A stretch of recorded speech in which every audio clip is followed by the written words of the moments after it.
नमस्ते dear students, welcome to all. स्वागत है आप सभी का पीटी एजुकेशन में एक बार फिर से। कैसे हैं आप सभी?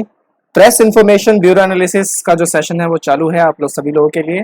इसको खूब अच्छे से यूज कीजिएगा, यही मैं आपको कहूंगा। आज की स्टोरीज बिल्कुल लाइनअप है आपके स्क्रीन पे, एक एक करके सभी स्टोरीज के बारे में चर्चा करते हैं और जानते हैं कि एग्जाम के हिसाब से क्या इंपॉर्टेंट है और क्या चीजें हैं जो बहुत बहुत बहुत ज्यादा इंपॉर्टेंट है, क्योंकि इंपॉर्टेंट तो सारा ही है। आ जाओ, सबसे पहली स्टोरी है हमारी इंडियन स्टोरी बुकलेट। ये हाल फिलहाल एमएनआरई का मतलब क्या? Ministry of new and renewable energy, उन्होंने एक इंडियन स्टोरी नामक एक बुकलेट जो है वो रिलीज की है। इस बुकलेट में क्या है सर? इस बुकलेट में ये है, इसमें भारत में जितने भी इनिशिएटिव्स लिए गए हैं भारत के ऊर्जा क्षेत्र में, एनर्जी सेक्टर में, उसका कंपाइलेशन इन्होंने कर दिया है। जिस इवेंट में इसको लॉन्च किया गया उस इवेंट का नाम था accelerating citizen centric energy transition. इस इवेंट को ऑर्गेनाइज कराने में जिस जिस ऑर्गेनाइजेशन ने इसमें मदद की, उस ऑर्गेनाइजेशन का नाम है permanent mission of India, that is PMI, right? Permanent mission of India to UN and council on energy environment and water. तो इन दोनों ने मिलकर ये इवेंट को अंजाम दिया और इस इवेंट में MNRE ने इंडियन स्टोरी नामक बुकलेट को रिलीज कर दिया। बुकलेट की कुछ खास बातें बता देते हैं आपको, कुछ हाइलाइट्स। भारत का जो रिन्यूएबल एनर्जी कैपेसिटी है वो विश्व में कौन से पायदान पर है? तो फोर्थ लार्जेस्ट है। रिन्यूएबल एनर्जी कैपेसिटी की बात हो रही है, क्षमता की बात हो रही है। And in the last 6 year, और पिछले 6 सालों में ये बढ़ता ही चला गया है। कितना बढ़ गया है? 2.5 टाइम्स, ढाई गुना बढ़ गया है।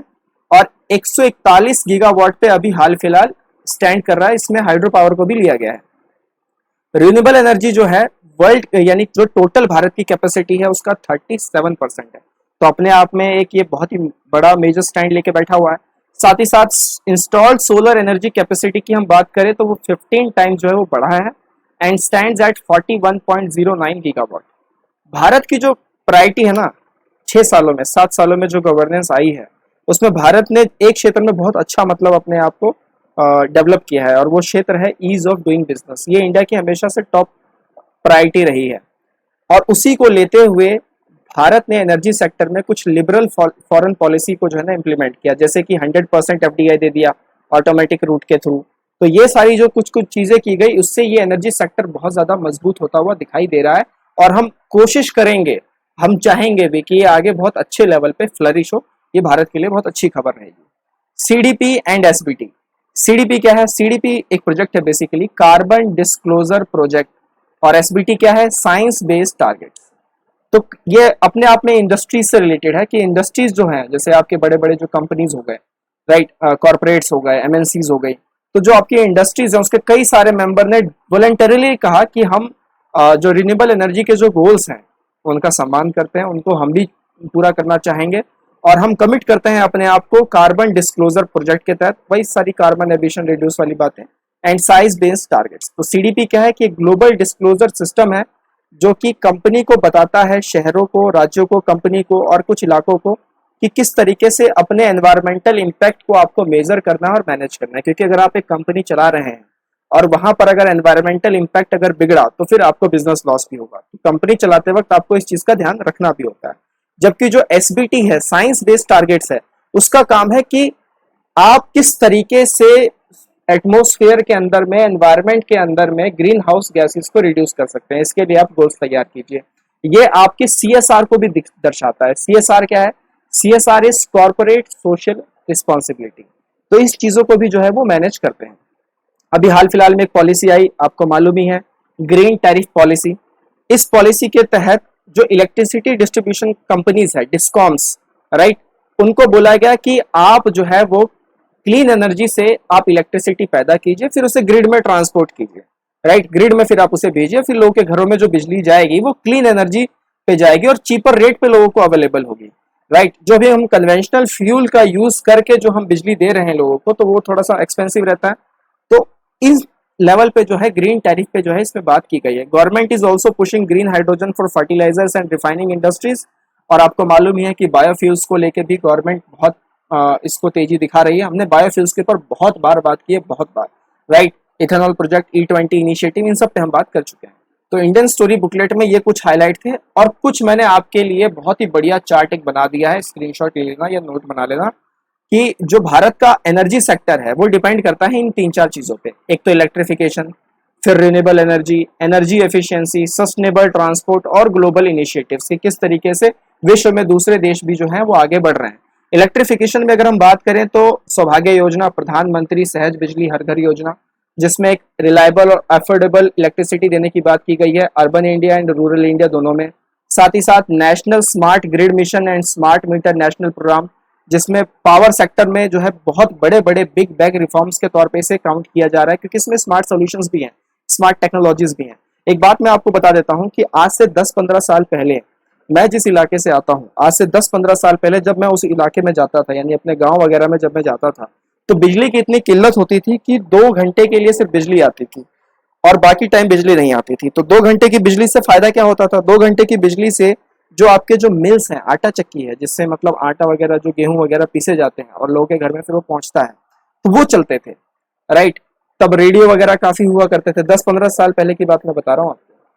अब धीरे धीरे अब जब मैं उन्हीं इलाकों में दोबारा जाता हूँ तो अब बिजली कम से कम 24 में से 20 घंटे आराम से रहती है। तो this is the process of reforming the electrification in India, और खासकर रूरल इलेक्ट्रिफिकेशन। साथ ही साथ ग्रीन एनर्जी कॉरिडोर भी है यहाँ पर। रिन्यूएबल एनर्जी में अगर हम बात करें तो नेशनल सोलर मिशन का जो 100 गीगावाट का एम्बिशियस टारगेट है वो तो ही है। नेशनल हाइड्रोजन एनर्जी मिशन भी आ चुका है क्लीन फ्यूल पे के नाम पे। Product linked incentive scheme, PLI scheme, जो कि clean energy value chain create करने की बात करेगा और भारत इसमें से जुड़ेगा, एक सप्लाई वैल्यू चेन बनाने की बात की जा रही है। साथ ही साथ नेशनल बायोफ्यूल्स पॉलिसी आ रही है, जिसमें से फ्यूल इंपोर्ट कम होंगे और क्लीन एनर्जी जो है इनहांस होगी और भारत का जो है अपना फिस्कल पॉलिसी भी सही से मैनेज होगा। एनर्जी एफिशिएंसी में बात करें तो उजाला स्कीम आपको मालूम ही है क्या है। उजाला मीन्स, उजाला मीन्स उन्नति ज्योति by affordable LEDs for all. जो ये आपको स्ट्रीट लाइटिंग सब दिखाई दे रही है ना, ये सब इसी स्कीम के तहत का ही प्रोसेस है। साथ ही साथ सस्टेनेबल ट्रांसपोर्ट फेम स्कीम पे हम लोग बात कर चुके हैं, पिछले सेशन में ही हमने बात की है। तो आज आपके लिए पहला सवाल कि फेम का फुल फॉर्म क्या है, जरूर बताइएगा।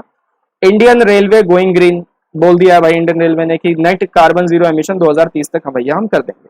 सस्टेनेबल एविएशन की भी बात हो रही है। ग्लोबल इनिशिएटिव्स में देखें तो मिशन इनोवेशन है, जिसमें क्लीन एनर्जी टेक्नोलॉजीज को डेवलप करने की बात की जा रही है। एंटरप्रेन्योरशिप, स्टार्टअप वगैरह का एक इकोसिस्टम, एक हब बनाने की बात की जा रही है। क्लीन एनर्जी मिनिस्टीरियल है, जिसमें क्लीन एनर्जी इकोनॉमी ही हम डेवलप करेंगे फॉर द डेवलपिंग कंट्रीज। और इंटरनेशनल सोलर अलायंस जो भारत का अपना एक ब्रेन चाइल्ड था। तो ये सब जो है ये पूरा का पूरा भारत के पावर सेक्टर को अच्छे से मतलब दिखा रहा है। क्लियर हुआ? मजा आया या नहीं आया जरूर बताना, सेशन को लाइक जरूर करना, शेयर जरूर करना, राइट। अगली स्टोरी पे आ जाइए। स्टैटिस्टिक्स डे, राष्ट्रीय सांख्यिकी दिवस 2021, 29 जून जो है नेशनल स्टैटिस्टिक्स डे होता है, ये आपको ध्यान रखना है। ये दिवस किसको याद कर, किसके लिए कोमेमोरेट किया जाता है? तो ये किया जाता है हमारे जो लेट प्रोफेसर पीसी महालनोबिस हैं, उनका जो इनवैल्यूएबल कंट्रीब्यूशन है भारत के नेशनल स्टैटिस्टिकल सिस्टम को स्टैब्लिश करने में, उनकी जो जन्म तिथि है, उनकी जो जयंती है, उसके लिए ये दिवस मनाया जाता है, राइट। इस बार का थीम क्या है? सस्टेनेबल डेवलपमेंट गोल 2, क्या है वो? And hunger, achieve food security, improve nutrition and promote sustainable agriculture. तो ये इस बार की थीम है, इसको आप बिल्कुल ध्यान रखिएगा, right. 29 June 2021, statistics day to commemorate which personality?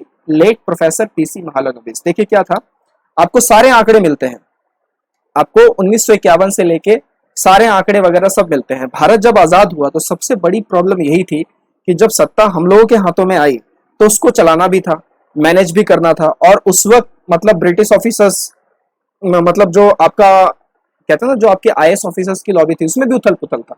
ये नहीं था कि सभी जगह उथल पुथल था, उन चीजों में भी उथल पुथल थी। कुछ आईएएस ऑफिसर्स जो ब्रिटिश एरा के थे वो छोड़ के जा रहे थे कि अब भारत में हमारा कोई काम नहीं। उस बेसिस पे उस वक्त डेटा को कलेक्ट करना, जबकि आपके पास कोई टेक्नोलॉजी भी नहीं है, आपके पास सुपर कंप्यूटर्स भी नहीं है, और फिर एक डेटा को उस वक्त देना अपने आप में बहुत ही बड़ा और इनवैल्यूएबल कंट्रीब्यूशन है। तो आप इस इंसान की जो है थिंकिंग लेवल को आप समझ सकते हैं कि कितने मतलब महान, कितने ग्रेट रहे होंगे।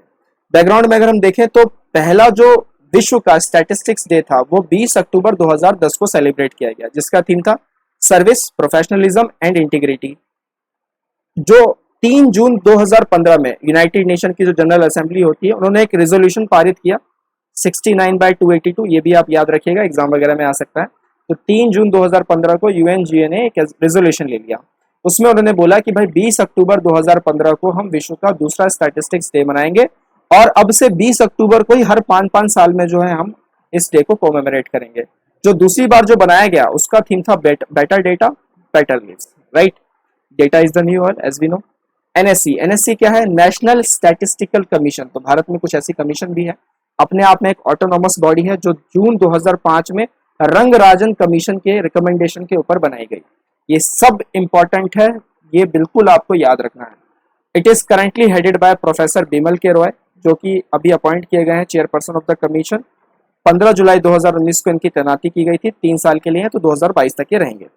कुछ न्यू इवेंट्स भी हुए इस साल, जो ये 29 जून 2021 का स्टैटिस्टिक डे था। तो इस साल इन्होंने घोषणा की है कि जो professor PC Mahalanobis national award के विनर हैं या फिर professor CR Rao national award के जो विनर है, यंग स्टैटिस्टिशियंस है, उनको हम लोग प्राइज देंगे, राइट, उनका सम्मान करेंगे। और साथ ही साथ एक ऑन स्पॉट ऐसे राइटिंग कंपटीशन होगी फॉर पोस्ट ग्रेजुएट स्टूडेंट्स, उनको भी जो है ऑल इंडिया लेवल पर ऑर्गेनाइज किया जाएगा, उनको भी हम सम्मानित करेंगे। तो ये कुछ नई जो है इसमें ऐड की गई हैं चीजें। तो स्टैटिस्टिक्स डे 2021 और ये है PC Mahalanobis, father of Indian statistics, right. Clear है? आगे बढ़े, तीसरी कहानी पे चलते हैं, डेल्टा प्लस वेरिएंट। अभी ये डेल्टा प्लस का बहुत शोर खड़ा हो गया है। एक नया वेरिएंट अपने आप में आया है, delta plus, delta variant of SARS CoV-2। मतलब कि हमारे पास 4 ही वेरिएंट है ना, alpha, beta, gamma, delta, right. ये मतलब ऐसे सिंबल नहीं है, ये मैंने मैथमेटिकल के लिख दिए। तो ये जो डेल्टा है, तो उस डेल्टा में ही ये प्लस है। डेल्टा में प्लस का मतलब क्या है कि एक कुछ वो उसी से ही, यानी कि उसी का ही पार्ट है, डेल्टा वेरिएंट का ही पार्ट है, लेकिन उसमें कुछ दूसरा म्यूटेशन पाया गया है। तो डेल्टा वेरिएंट ने भारत में भी तबाही मचा दी सेकेंड वेव में। आपने देखा है कि कितना मतलब कितनी मतलब बुरी बुरी चीजें हमें देखने को मिली। अब ये जो नया वेरिएंट आया है, ये अलाउ कर रहा है वायरस को एंटीबॉडीज को स्केप करने की। तो ये अपने आप में बहुत इंपॉर्टेंट बात हो जाती है, बहुत खतरनाक बात हो जाती है। अब इस नए वेरिएंट का नाम क्या है? AY1 B.1.617.2.1। यहाँ आप देख रहे हैं ना 2.1, ये रिलेटेड है डेल्टा वेरिएंट से। और डेल्टा वेरिएंट क्या है? B.1.617.2, इसके आगे 0.1 लगा दिया प्लस वाला सिंबल, कि इसी के अंदर एक म्यूटेशन हुआ है, सब पार्ट है इसी का। It has a mutation called K417N। तो ये भी आपको याद रखना है, एग्जाम के हिसाब से बहुत इंपॉर्टेंट है।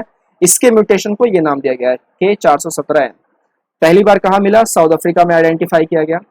ये जो नया म्यूटेशन है, ये रेजिस्टेंट है मोनोक्लोनल एंटीबॉडी ट्रीटमेंट ड्रग के, जो कि अभी हाल फिलहाल में भारत के जो drug standard and control organization है, उन्होंने इसको अप्रूव किया है। बताया जा रहा है कि ये लेस सेंसिटिव है than alpha variant to antibodies generated by vaccine. अभी अल्फा वेरिएंट का प्रभाव थोड़ा काफी ज्यादा कम हो चुका है।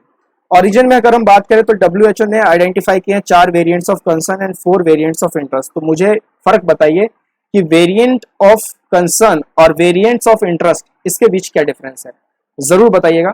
एज पर यूके की रिपोर्ट की अगर हम बात माने तो जो डेल्टा वेरिएंट है वो 40% ज्यादा ट्रांसमिसिबल है देन अल्फा वेरिएंट, तो ज्यादा खतरनाक है। और फिर अल्फा वेरिएंट अपने आप में 50% ज्यादा ट्रांसमिसिबल है ओरिजिनल वायरस, जो कि वुहान के लैब से निकला था, सॉरी वुहान चीन से निकला था, लैब से नहीं निकला था, माफ कीजिएगा। वो अभी अंडर इन्वेस्टिगेशन चल रही है कि वो लैब से निकला था कि नहीं निकला था। Delta variant will likely to replace the alpha variant by the end of June completely. तो जून का अंत तो अब आने ही वाला है, तो अब अल्फा को पूरी तरीके से रिप्लेस कौन कर देगा? Delta. It has also been reported to US and UK both. Existing vaccines are more or less effective against the variants as of now, and there is still a possibility that vaccines become inactive if new variants emerges further. तो ये खतरा तो अभी भी बना हुआ है, इसलिए भारत सरकार कह रही है कि तीसरी वेव आएगी, और काफी लोग कह रहे हैं कि तीसरी वेव आएगी, क्योंकि ये वैक्सीन कह रहा हूँ, वायरस का ये नेचर है म्यूटेट होना, वो उसके अपना उसका ये क्या कहते हैं, आप उसका स्वभाव है, आप उसको नहीं बदल सकते, राइट। तो मैसेज क्या है आप सभी लोगों के लिए? बहुत ज्यादा खतरनाक है अभी हाल फिलहाल अगर आप अनवैक्सीनेटेड है, आप में से कोई भी, क्योंकि अगर म्यूटेशन हुआ तो आपको खतरा बहुत ज्यादा रहेगा। तो वैक्सीन हेजिटेंसी मत कीजिए, जाइए वैक्सीन लगवाइए, और किसी भी तरीके से वैक्सीन लगवाने के प्रति जो भी मिस इन्फॉर्मेशन, फेक न्यूज़ हैं, उसको पूरी तरीके से नकार दीजिए और जाके आराम से वैक्सीन लगवाइए, कोई दिक्कत नहीं होगी, राइट। ये कुछ FAQs हैं आपके लिए कि वायरस क्यों म्यूटेट होता है, ये आप पढ़ लीजिएगा, बहुत अच्छे इसमें आंसर्स दिए गए हैं। What is the impact of mutations? तो म्यूटेशंस का इम्पैक्ट क्या होता है? पॉजिटिव इम्पैक्ट भी होता है, नेगेटिव इम्पैक्ट भी होता है। नेगेटिव इम्पैक्ट क्या होता है? नेगेटिव इम्पैक्ट ये होता है कि ट्रांसमिशन ज्यादा बढ़ती है, राइट, या इम्यूनिटी जो स्केप हो जाती है बॉडी की, उसकी भी क्षमता आ जाती है, इन्फेक्शंस बढ़ जाते हैं, मौतें होने लगती हैं, बहुत सारी और भी चीज़ें हैं ये। और फिर जो लॉकडाउन पॉलिसीज वगैरह ये सब तो लगते ही लगते हैं, बेचारा गरीब आदमी कुछ कर भी नहीं पाता। तो ये सारे नेगेटिव इम्पैक्ट है अगर वायरस म्यूटेट हुआ तो। पॉजिटिव इम्पैक्ट क्या है कि अगर पॉजिटिव इम्पैक्ट ये है कि अगर ये म्यूटेशन काम नहीं हुआ तो फिर वायरस ही खत्म हो जाता है, मतलब हार्ड इम्यूनिटी वाला कॉन्सेप्ट वो यहाँ पे आ जाता है। How often are these mutation studied in India? तो भारत के अंदर आपको पता ही है कि एक इंसैकॉग नामक संस्थान है जो डिपार्टमेंट ऑफ बायोटेक्नोलॉजी के तहत आता है, वो इसको लेके काम कर रही है और वो इसको पूरी तरीके से स्टडी वगैरह करती रहती है।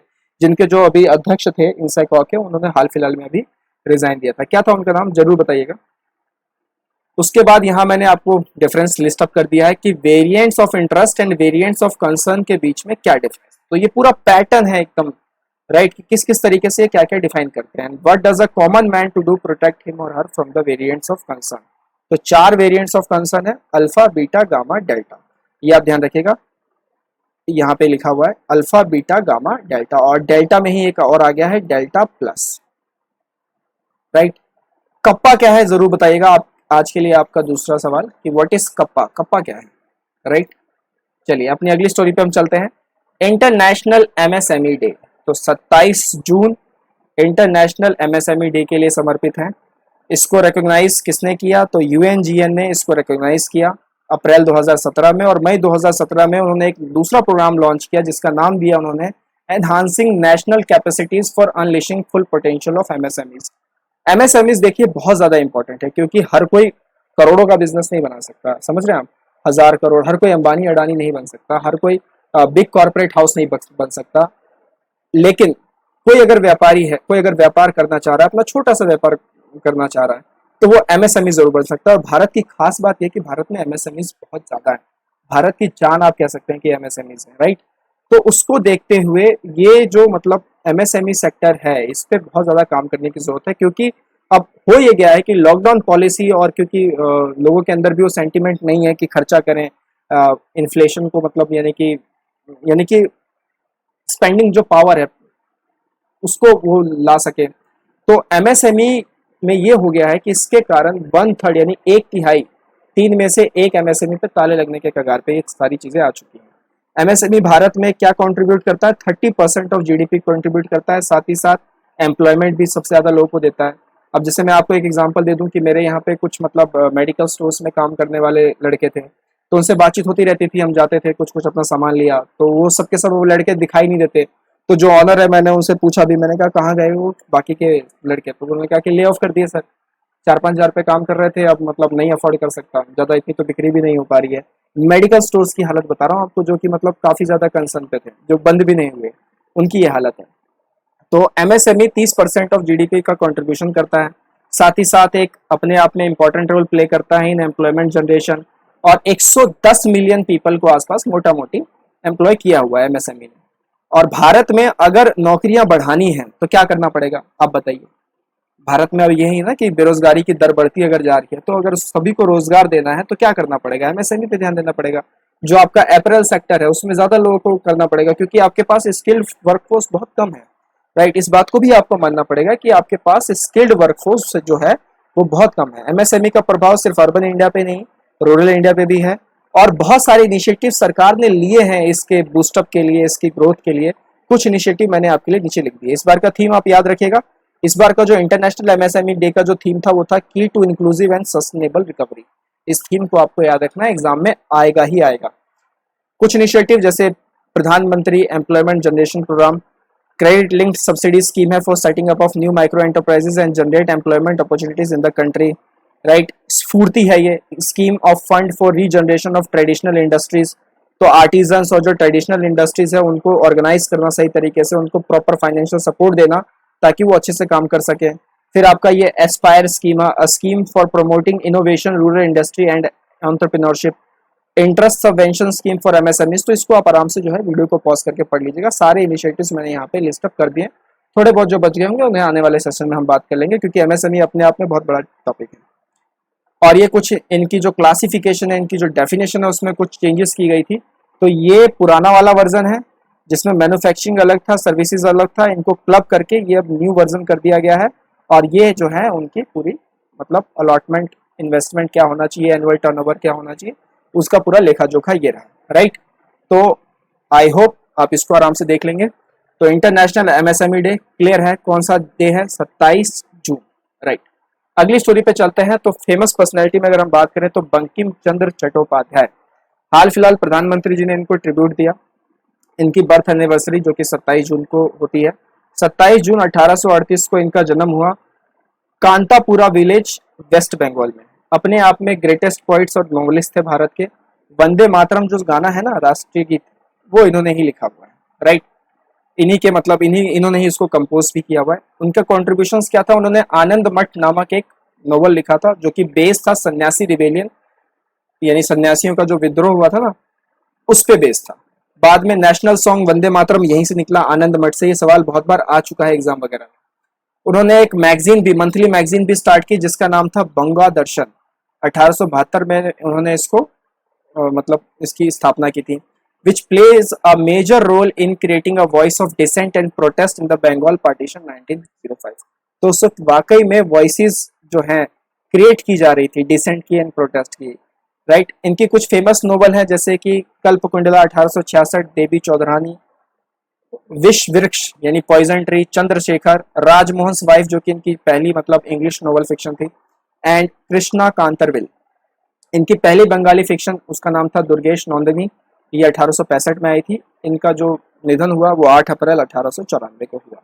तो बंकिम चंद्र चट्टोपाध्याय, इनके कुछ लिटरेरी वर्क्स को आप याद रखिएगा क्योंकि पूरा पूरा सवाल इन पर नहीं बनेगा, लेकिन कुछ कुछ जो है स्टेटमेंट में बन के ये आ सकता है। तो ये इंपॉर्टेंट है एग्जाम के हिसाब से। खुद ये प्रधानमंत्री जी का ट्वीट जिसमें उन्होंने उनको ट्रिब्यूट किया है, राइट। आगे बात करते हैं हमारी आखिरी स्टोरी पे, SIDA carolinensis and Bengal monitor.